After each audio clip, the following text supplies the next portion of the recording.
Salut, c'est Boris. Aujourd'hui, on part sur un brunch très gourmand.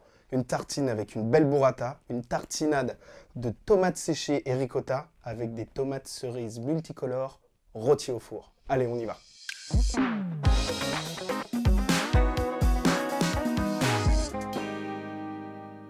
Donc pour cette recette, il nous faut, comme vous pouvez l'imaginer, une belle burrata. Vous pouvez l'acheter chez les épiciers italiens ou chez votre fromager. Des tomates séchées, des tomates cerises, une belle ricotta aussi, des capres, du basilic, des herbes de Provence, des pignons de pin pour la décoration, comme d'habitude, du 5 baies ou du poivre, c'est comme vous voulez, du sel et de l'huile d'olive. Donc pour commencer, ce qu'on va faire, c'est de préparer nos tomates cerises avant qu'elles aillent au four. L'idée, c'est de mettre du coup les tomates cerises dans un plat à four et les assaisonner avec un peu d'huile d'olive,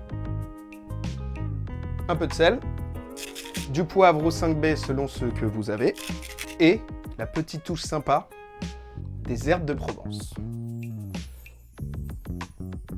Vous touillez, vous faites en sorte que les tomates soient bien enrobées d'huile, et vous enfournez ça à 220 degrés pendant 9 minutes, mais pendant la cuisson, n'hésitez pas à vous armer d'un gant pour pouvoir secouer un petit peu pour que les tomates continuent à bouger dans le four. Nos tomates sont au four, l'idée maintenant c'est de faire notre tartinade, tomates séchées et ricotta. Vous vous aidez d'un mixeur et vous mettez tout simplement vos tomates séchées, une ou deux cuillères de ricotta, et vous pouvez ajuster à la fin si vous voulez quelque chose de plus crémeux. On assaisonne avec un peu d'huile d'olive pour émulsionner, un peu de sel, du 5 baies ou du poivre, comme vous voulez, et un peu d'herbe de Provence.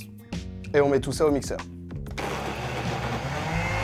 Si vous avez du mal à mixer le tout, n'hésitez pas à rajouter de l'huile d'olive. La tartinade est prête, on peut aller chercher les tomates et commencer à dresser.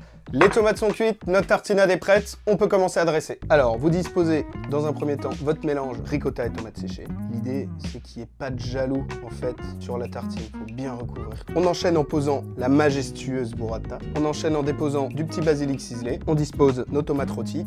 On dispose aussi des petits capres, faites-vous plaisir. Nos petits pignons de pain comme d'habitude. On verse un filet d'huile d'olive directement sur la burrata et on termine par un coup de 5 baies.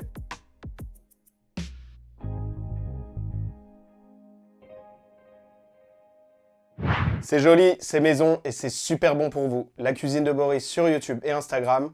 Bonne burrata, ciao.